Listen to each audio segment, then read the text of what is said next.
The air on that morning of November 1st, 2025, felt heavy, thick with a silence I had never known. I stood before a gate, not ornate, but cold, hard reality. A simple checkpoint, yet it felt like the edge of the world. My heart pounded, fear and anticipation warring inside me. I clutched my small bag, palms sweaty, knowing this was a threshold from which there was no easy return. The stories I'd heard clung to the air, making every breath feel haunted. The faces around me were strangers, but we were bound by the same decision, to cross a line that would change us forever. My guide, eyes full of untold stories, gave a simple nod. It was time. I took a deep breath, the air tasting of dust and forgotten things. Every instinct screamed to turn back, but curiosity pulled me forward. The guards checked my papers, each stamp echoing like a lock clicking shut. I thought of home, of freedom, of choosing my own path. Here, the path was chosen for you. As I stepped through, the world behind me faded like a dream. The gate closed with a dull, final thud. The journey had begun, and I knew I would never be the same.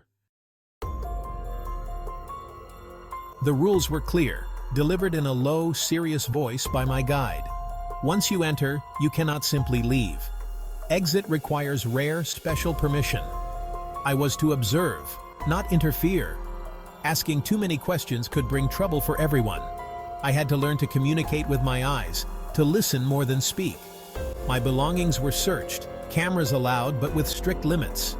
Nothing tangible could be taken out, only memories and photographs, carefully censored by circumstance.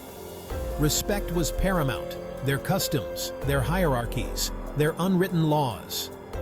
I was an outsider, always reminded to blend in, to accept without judgment, dress modestly, avoid direct eye contact, and never forget where you are. This was not a tourist destination, but a place where people lived entire lives, bound by rules I could barely comprehend. Every rule was a reminder. I was a guest in a world apart. Inside, the atmosphere shifted. A low hum of activity replaced the tense silence. The colors were muted, dust coating everything, buildings, streets, even people's clothes. Life here was organized chaos, purposeful but weary. The main street was lined with stalls selling necessities, but transactions were quiet, almost secretive. People moved quickly, eyes down, as if carrying invisible burdens. Children played in narrow alleys, their laughter rare but beautiful, their games improvised from scraps. I felt like an intruder, my curiosity out of place. Every space was occupied, homes stacked atop each other, alleys twisting into hidden courtyards. Yet, in small details, like a red flower in a crack, or a woman sweeping her doorstep, I saw resilience. Even here, the human spirit found ways to create beauty and dignity. In these quiet moments, I glimpsed the true heart of this place. Among the crowd, a few faces became unforgettable.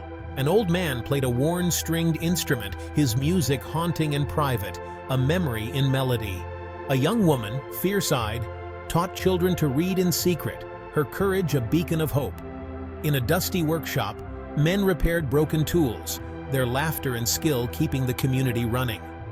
And a small boy, curious but silent, watched me from a distance. His shy smile, when it finally came, was pure and unbroken. These people were not just survivors. They were creators, teachers, dreamers. Their small acts of defiance and kindness were powerful. Even in the harshest environment, innocence and hope endured.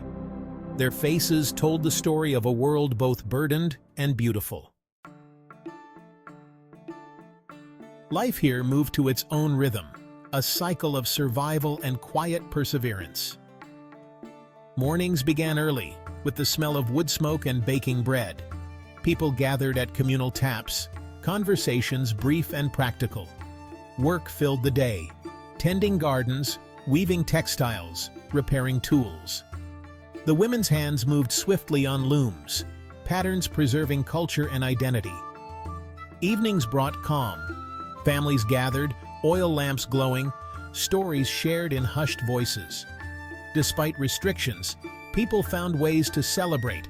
A simple festival, shared food, joyful music. For one evening, the air was filled with laughter and community. These moments of connection and joy were a powerful reminder. The human need for togetherness cannot be contained. Life, even here, found ways to express hope. In quiet corners, you could sense the whispers of lost dreams. An elderly woman showed me a tattered postcard of the sea, a place she'd only visited in her imagination. A young man sketched landscapes of freedom, his art an escape from confinement. For some, dreams were a burden. For others, a secret source of strength. The teacher's dream was for her students, to give them a chance at a better future. This place was not just a physical enclosure, but a prison for dreams. The greatest tragedy was the slow erosion of hope. Yet the human spirit persisted, dreaming even when locked away. These secret hopes were the most powerful resistance I witnessed. Amidst the struggle, moments of connection shone like diamonds. One afternoon, a small girl offered me a wilted wildflower. No words, just a gesture of kindness. I smiled and she smiled back, a bridge built between our worlds. That simple act changed my perspective, helping me see the individuals within the crowd. I noticed more: a woman sharing bread, a man helping with a heavy load, friends laughing together. These small acts were the glue of the community, daily affirmations of shared humanity. The wildflower became my most precious memory, a symbol of resilience and beauty. Even in a place defined by separation, kindness endured. Connection was a universal language, stronger than any wall. In that moment, I learned the true power of human heart.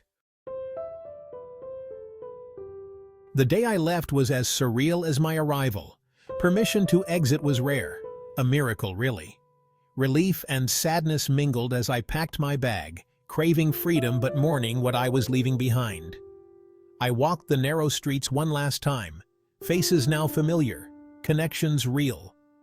The old man played his tune, the teacher nodded. The curious boy watched with sad eyes. My guide walked me to the gate, his words heavy. "Do not forget us. Tell our story, not with pity, but with truth." I promised to carry their stories, to give them a voice. Stepping through the gate, the outside world felt overwhelming, almost foreign. Sunlight seemed brighter, air cleaner, but I was changed. I looked back. Part of me would always remain on the other side. The experience had marked me forever. I had entered, and as promised, I would never be the same. Their stories were now part of me. Back in my own world, the simplest freedoms feel extraordinary. My time in that place recalibrated my understanding of life and liberty. Freedom is not abstract. It's the air we breathe, the ground beneath our feet. The most enduring lesson was about human connection. In confinement, people held on to each other with fierce determination. Family, friendship, kindness, these were the true treasures. The faces I met taught me about resilience and the strength of the human spirit. Behind every wall, there are people with hopes and dreams. Cherish your freedom, connect deeply, and build bridges, not walls. In the end, our connections are the light that can illuminate even the darkest places.